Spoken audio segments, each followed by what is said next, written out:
Bonjour à tous et bienvenue pour ce nouveau test. Aujourd'hui, on va parler du Edifier Stax Spirit S3. Je vais y arriver, il est chiant à dire. Et donc, c'est un casque de chez Edifier, comme vous l'aurez compris. Comme vous le savez, j'ai testé il n'y a pas très longtemps les Edifier MR4. Alors, Edifier, je vais y arriver, mais je vais mélanger sûrement les deux. Qui sont des très bonnes enceintes d'ailleurs pour 100 balles, des enceintes actives, donc très très sympathiques. Mais ici, on va parler de leur casque planaire, effectivement.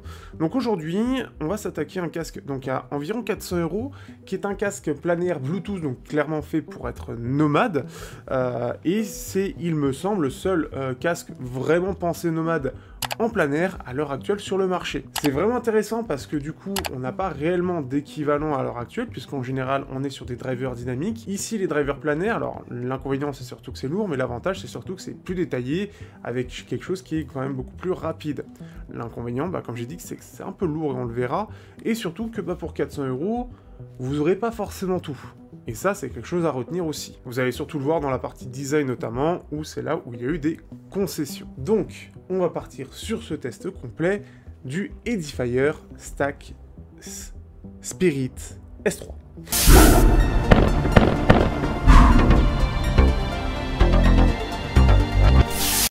Au niveau du design, pour 400 €, est-ce qu'on en a déjà pour son prix? C'est là où ça fait mal. Et c'est clairement le plus gros point noir qu'on va avoir de ce casque, ça va être sur cette partie-là. Ce casque est donc tout en plastique en termes de finition, avec du simili-cuir, et ce qui fait que... Une première chose, c'est qu'il fait assez cheap. Clairement, il me fait terriblement penser au School Candy Crusher NC qui avait vraiment cette finition très plastique, très cheap. Parce que de la finition plastique, c'est pas très grave.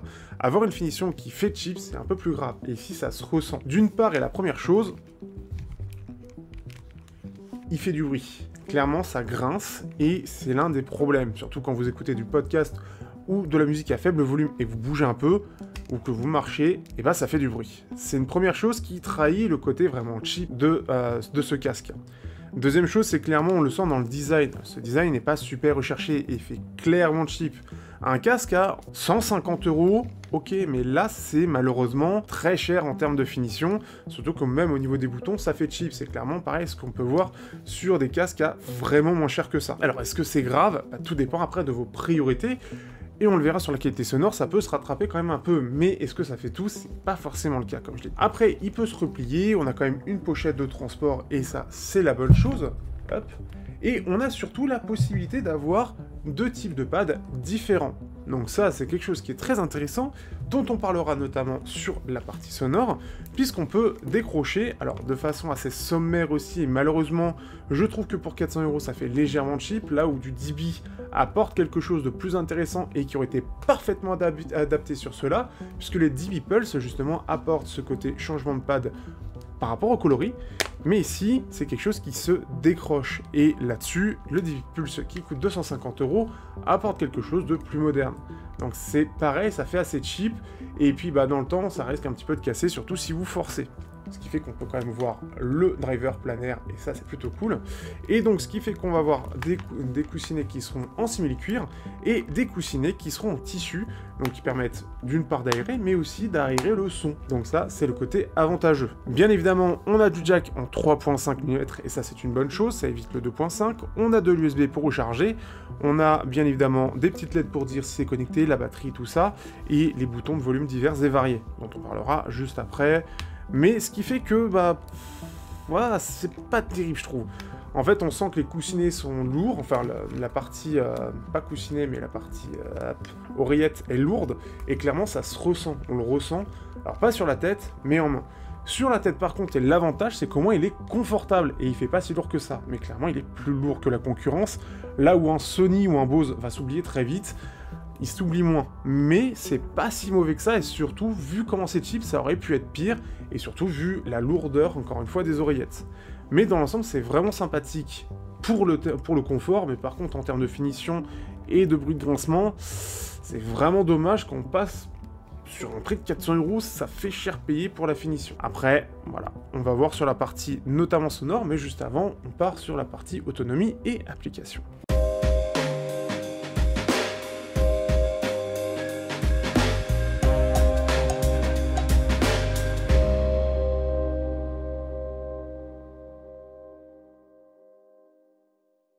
Niveau application, on se retrouve avec une application dédiée, donc de Edifier tout simplement. Si vous avez déjà connecté du coup le casque, vous avez tout simplement Edifier Connect, qui va permettre, et du coup je vais lancer comme ça, ce sera propre et vous pourrez suivre la capture. Et ce qui fait que quand vous arrivez sur le casque, donc soit en fait vous allez le connecter manuellement, soit il va détecter, et en sachant qu'en plus de ça, il est compatible Snapdragon Sound. En gros, c'est de la branlette Qualcomm pour dire oh là là, c'est certifié. Mais en fait, dans le fond, on s'en fout. C'est parce que donc il a une puce Qualcomm, il a de la PTX HD, et ce qui lui permet d'avoir quelque chose de plutôt sympa de ce point de vue-là. Mais sinon, bon, c'est pas important. Du coup, ce qui va être intéressant, c'est qu'on va lancer l'application, on va donc avoir la batterie, donc on en va en parler dans la fin de cette partie-là. On va pouvoir choisir déjà, première chose dans les choix, la partie soit si on utilise les pads simili-cuir, soit les pads, ce qu'ils appellent les Ice Feeling Earmuff, donc soit les tissus. Donc ça permet de modifier un peu le son selon...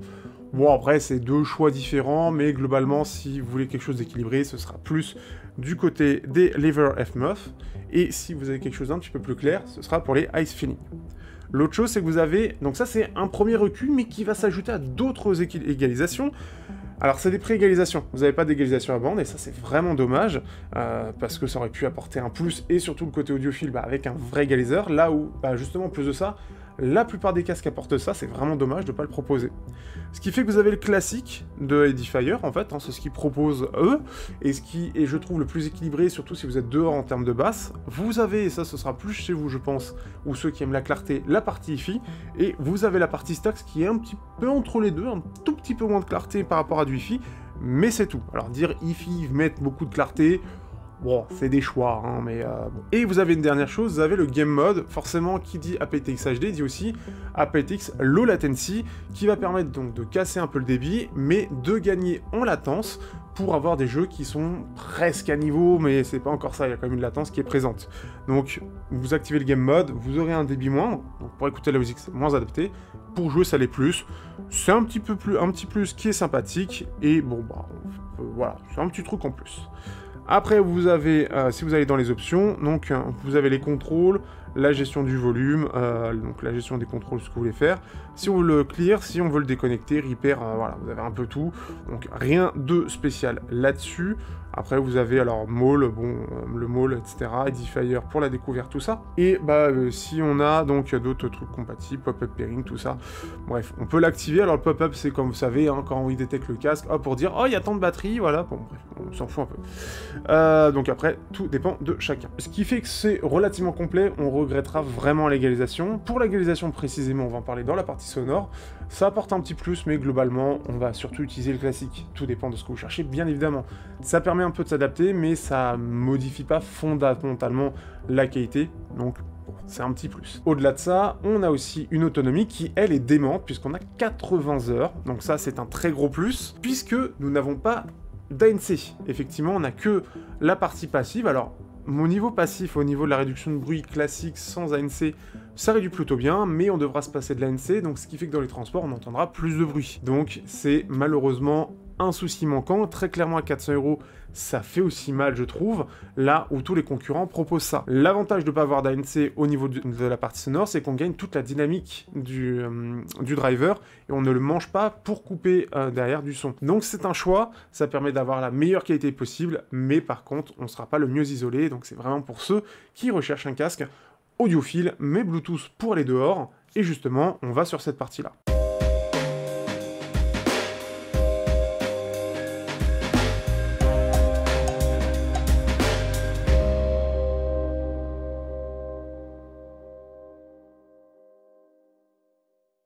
Nous arrivons donc à la partie intéressante de ce casque, c'est-à-dire la partie sonore. On est ici donc sur un driver planaire, je vous mets les caractéristiques précises ici et je vous avoue, je ne les ai pas regardées, mais donc l'avantage du planaire, c'est que par rapport à du driver dynamique, ça va permettre d'avoir un son qui va être plus détaillé, un driver plus rapide qui va permettre donc en plus de ça d'avoir un meilleur contrôle, notamment des basses, et aussi une meilleure extension dans les aigus.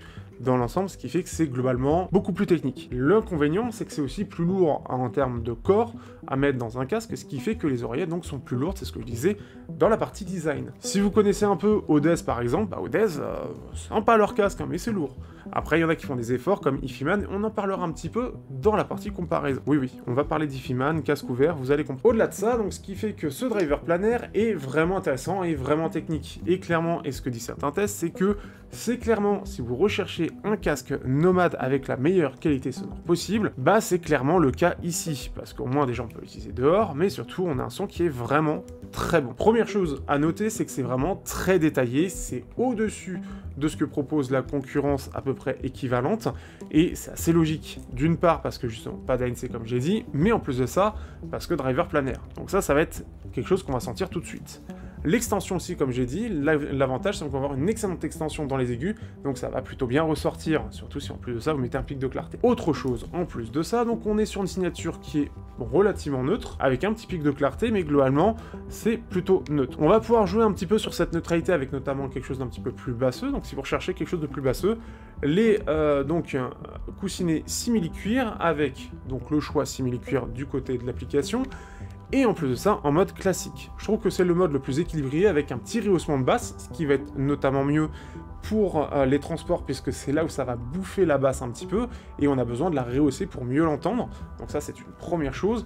Et pour l'isolation aussi, c'est mieux d'utiliser le simili-cuir, puisque ça fait, justement, ça isole mieux. Au-delà de ça, on se retrouve aussi donc avec des médiums qui sont vraiment amples, qui sont bien restitués, qui sont très équilibrés, avec une bonne clarté, légèrement chaleureux en mode classique, donc c'est vraiment le mode par défaut que je vous propose ici en termes de test, et ce qui fait qu'on a des aigus légèrement en avant, et surtout un petit pic de clarté qui est bien maîtrisé, ce qui les rend neutres, mais très vivants, et on va en profiter pour beaucoup de styles différents. Bien évidemment, là où il va être le meilleur, ça va être sur des styles classiques, sur des styles ambiantes, sur des styles type dub, et encore une fois, je vous renvoie pour ces styles-là sur mes playlists que vous avez dans la description, et vous allez découvrir plein de choses très sympathiques, et c'est là où vraiment je trouve que c'est là où il se débrouille le mieux, puisque c'est en général le neutre, c'est un peu plus là-dessus, avec cette clarté qui ressort très très bien pour le côté classique, et qui met bien en avant les instruments clairs. Pour le métal, il faut aimer le côté un peu plus neutre, un style plus basseux sera plus fun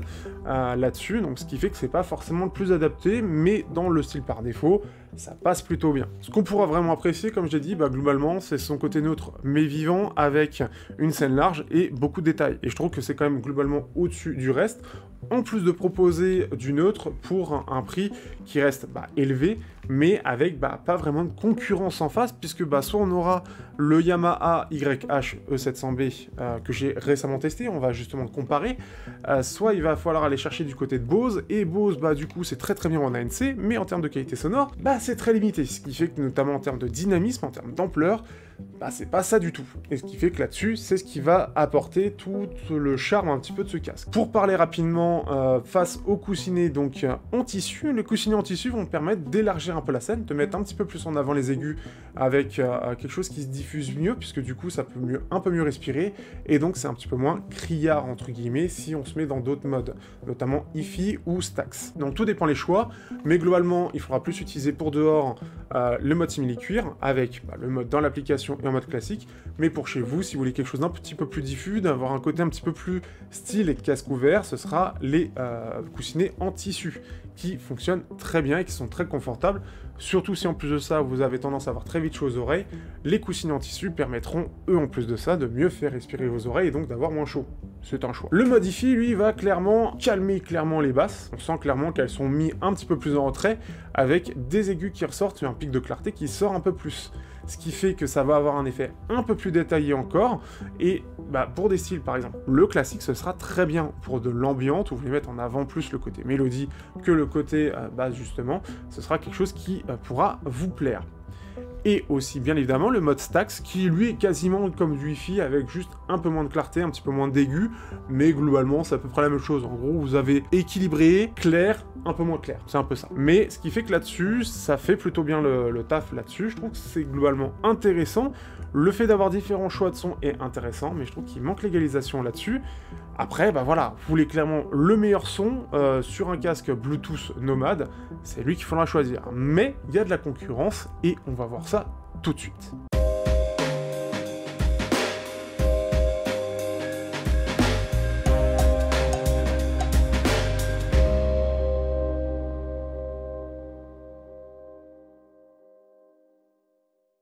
Du coup, on va comparer face à 3 casques. Alors, je vais vous réexpliquer pour certains, parce que c'est vrai que c'est pas forcément clair, comment je fais mes comparaisons.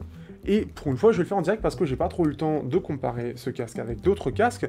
Je l'ai fait que pour un, donc du coup, je vais le faire un peu en direct avec vous. Ça vous permettra de vous donner une idée. L'idée ici, ça va être de prendre le petit Stack Spirit S3. Donc là, je vais juste vérifier. Je vais me mettre dans le mode actuel qui est celui qui est le plus...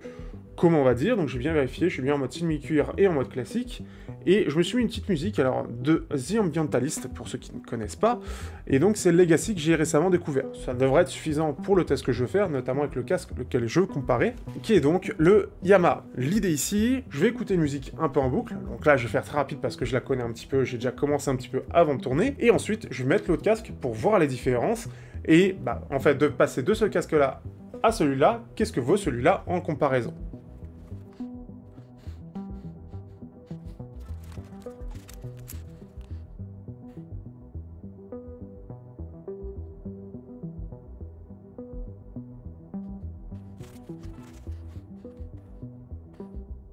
Alors clairement là, si je refais en fait, donc je viens de faire casque Stax, enfin Edifier, Yamaha Edifier, et clairement il y a un truc qui saute aux yeux tout de suite, en tout cas aux oreilles, c'est la largeur de scène.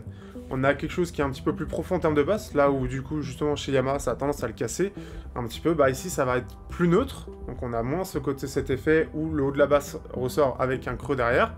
Ici c'est plus neutre, donc ça fait plus profond, ça fait plus technique, ici ça sonne un peu plus creux. L'autre chose qu'il y a, c'est au niveau des médiums, on sent que c'est un petit peu plus chaleureux du côté du Yamaha, mais ça fait un peu moins neutre. Alors justement, du coup, quand j'ai ce type de doute là, qu'est-ce que je fais ? Eh bien, je change de musique. Et en général, je prends une musique qui va beaucoup plus le mettre en défaut. Et qu'est-ce qui met pour moi en défaut beaucoup ces casques-là ? C'est le métal, parce que ça va aller sur toutes les fréquences et de façon très lourde. Donc ça impacte vachement sur le côté dynamique qui va se ressentir tout de suite, à condition d'avoir un morceau qui soit de qualité. Donc là, je suis passé sur Calamity de Annie's OK, qui est un groupe que j'aime beaucoup. Ah, ça fait pas beau en comparaison. Alors déjà, on sent déjà qu'on n'a pas cette extension dans les aigus. Les aigus font plus fermés, ça fait beaucoup moins ouvert, ça fait... on n'a pas cette largeur, encore une fois. C'est clairement pas aussi détaillé, ça c'est clair et net. Donc là, je me remets le même moment. Comme ça, je me prends mes repères, j'essaie de mettre au même volume, là, ce même volume. Je me prends les mêmes repères et je vois la différence sonore. Et clairement, le Yamaha fait... il y a moins d'aigus. Là, on sent clairement qu'il y a un pic de clarté, notamment avec son extension et sur ce type de musique-là. Ça se ressent. Ça fait pas très très joli, mais par contre, c'est clairement plus technique. Là où ça passe mieux, c'est plus doux du côté du Yamaha. Ça met en avant les médiums avec un côté chaleureux vu que la basse remonte un petit peu, mais les aigus ressortent pas autant et ça fait moins clair en plus d'être moins technique et ça se ressent.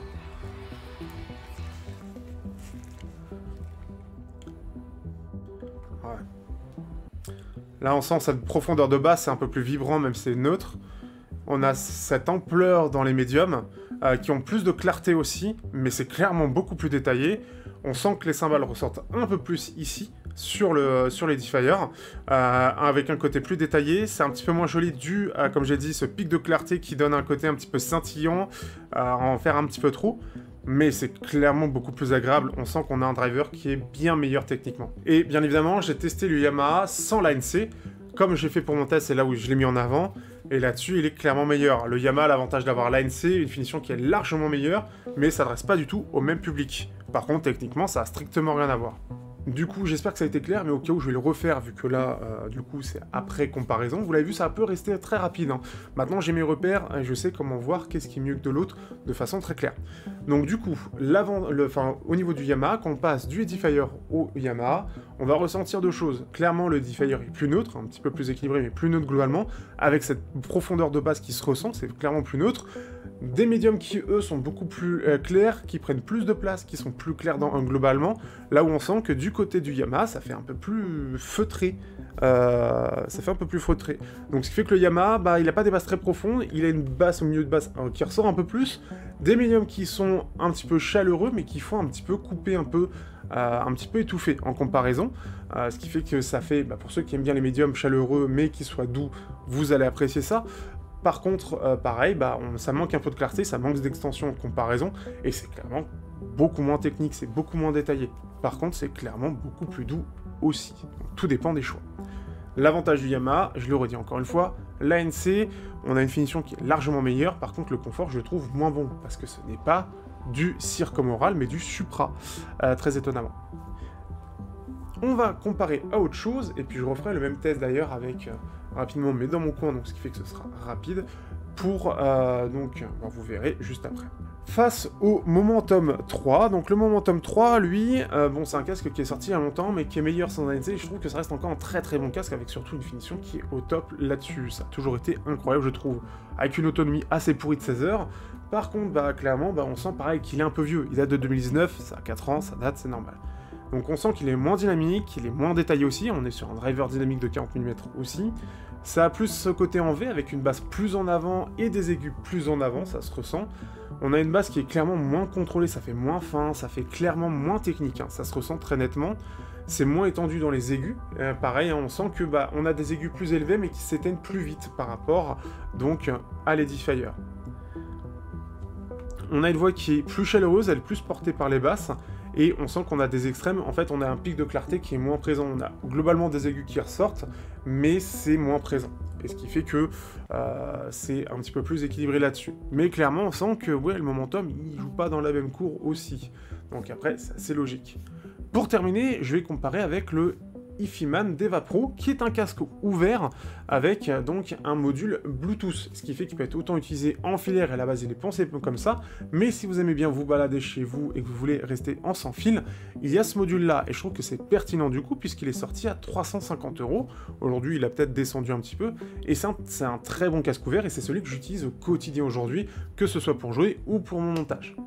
Face au Ifiman Deva Pro, en mode Bluetooth, on a quelque chose qui est forcément différent. L'avantage du Deva Pro, là, ici, c'est que c'est un casque qui est ouvert, donc ce qui fait qu'en termes d'aigus, on va avoir globalement une scène qui est bien meilleure, on va avoir des aigus plus larges, globalement quelque chose d'un peu plus détaillé. C'est pas fondamentalement plus détaillé, je trouve que c'est un peu plus détaillé, peut-être parce que le module derrière est pas aussi incroyable en termes d'amplification, et ce qui fait qu'on a quelque chose qui est quand même meilleur, avec quelque chose d'un petit peu plus chaleureux, je trouve, puisqu'on a une pente légèrement descendante, avec des aigus qui sont globalement un petit peu plus en retrait, ce qui donne un son au niveau des médiums un peu plus chaleureux.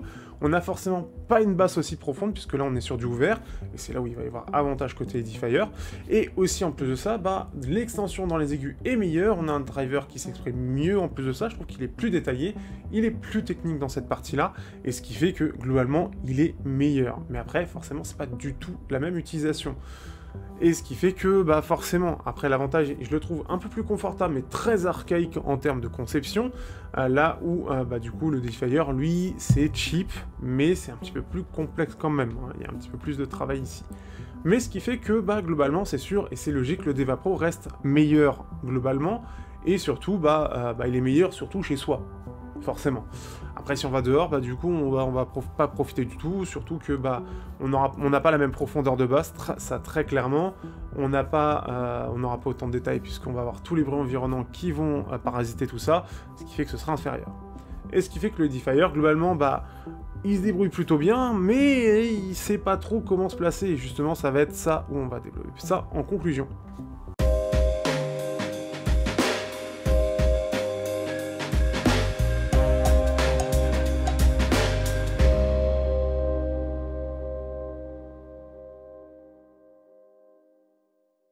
Du coup, que penser de ce Edifier Stax Spirit S3 ?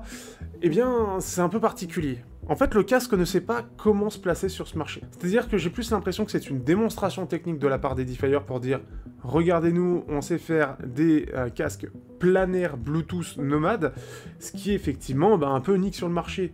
Mais ça répond à qui? Parce que même dans les audiophiles, et justement par exemple Yamaha, mais aussi Technics, entre autres dans ce qu'il y a de très audiophile, ou même Sennheiser, ils mettent de l'ANC, parce que le but ça reste de l'ANC. Alors Edifier a d'autres casques côté ANC, mais ici ça aurait été encore mieux d'avoir du planaire qui en plus de ça fait ANC. Mais c'était peut-être demandé beaucoup, surtout quand on voit la qualité de finition du casque. Parce que c'est aussi ça. On manque d'ANC, mais on manque d'une finition qui est clairement pas bonne. Dans le sens où c'est très sympa pour un casque à 100 balles, mais pas pour un casque à 400. Et surtout, à la limite, il serait cheap, mais il ferait pas de bruit, ok. Mais là, en plus de ça, il grince. Et pour ceux qui sont un peu audiophiles sur les bords, ça passe pas. Parce que justement, c'est des bruits qui parasitent, qui sont chiants et qui, un petit peu quand on se déplace, autant on se dit c'est les bruits du quotidien, les voitures, etc. Autant le côté qui grince et qui est très proche de la tête et très proche du son qu'on écoute, c'est honnêtement pas terrible. Surtout quand on est sur des musiques calmes, clairement ça ressort vachement quoi. Donc non, c'est un peu dommage. Et ce qui fait que, ouais, c'est un peu... Ils ont tout mis dans le plein air, mais il manque un peu le reste. Alors après, il y a le plein air et les embouts, effectivement, enfin les coussinets qui vont avec. Mais pareil, le système est cool. Mais bon, quand on est passé après du Apple AirPods Max avec système donc magnétique, mais aussi quand on compare au Divi Pulse qui lui est sorti il n'y a pas longtemps et qui a 250 balles, pourquoi ne pas l'avoir fait magnétique? Au moins, ça l'aurait fait. Alors, ça aurait clairement dénoté par rapport à cette définition. Là, disons qu'au moins, c'est cohérent. Mais quand on pense à ça, il faut aussi penser à ce côté-là. Et je trouve que ce côté-là,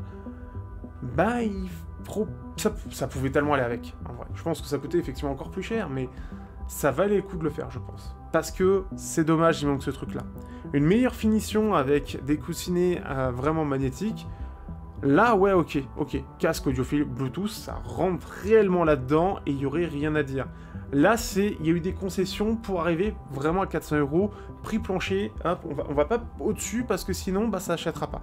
Je pense que c'est cette idée-là et malheureusement, du coup, ça fait un casque en demi-teinte qui est intéressant techniquement, qui est intéressant sur la partie sonore, mais pas pour le reste. Alors ouais, ok, on a 400 heures, mais dans l'avion, on va prendre avec NC pour étouffer le bruit du moteur. Là, on l'a pas. Pas terrible. Donc, bon, c'est vraiment très particulier et ils ont vraiment, on dirait vraiment qu'ils ont pris un corps d'un casque à 100 balles, ils ont mis des drivers planaires, ils ont fait l'effort côté application, et bonjour. Moi, j'aime pas. En fait, j'aime beaucoup techniquement, je trouve qu'il est vraiment très bon techniquement, mais on n'a pas le confort d'un casque ANC classique avec sa légèreté, son ANC et un son qui reste globalement correct, ou chez soi avec un casque planaire ouvert qui sera bien meilleur techniquement et beaucoup plus agréable. À 400 €, il y a du choix. Ce qui fait que j'espère que vous aurez apprécié ce test. N'hésitez pas à liker, partager, commenter comme d'habitude. Et n'hésitez pas aussi à me rejoindre sur TikTok et aussi sur Insta, que je suis en train vraiment de pousser. Alors je m'y prends super tard, je sais. J'ai aussi ouvert du Threads, donc vous pouvez aussi me rejoindre dessus si vous l'avez déjà. Mais ce qui fait que je fais des vidéos tous les dimanches. En tout cas, j'essaie. Bon, là, c'est les vacances, c'est un peu compliqué, donc il y a des choses qui se passent. Mais ce qui fait que j'essaie à peu près tous les dimanches de vous sortir une vidéo, donc non plus de test, mais une vidéo pour vous parler de musique et surtout d'une musique que j'apprécie, d'un groupe que j'apprécie notamment, mais ça arrivera pour un petit peu de tout, voire juste des musiques précises que j'aime bien, et j'espère que ça vous plaira, et que ça permettra de découvrir, sachant que je vais un peu couvrir plein de styles différents, donc il y aura sûrement un moment donné où ça va vous plaire. Sur ce, je vous dis à bientôt pour de prochains tests, et surtout bonnes vacances pour ceux qui partiraient.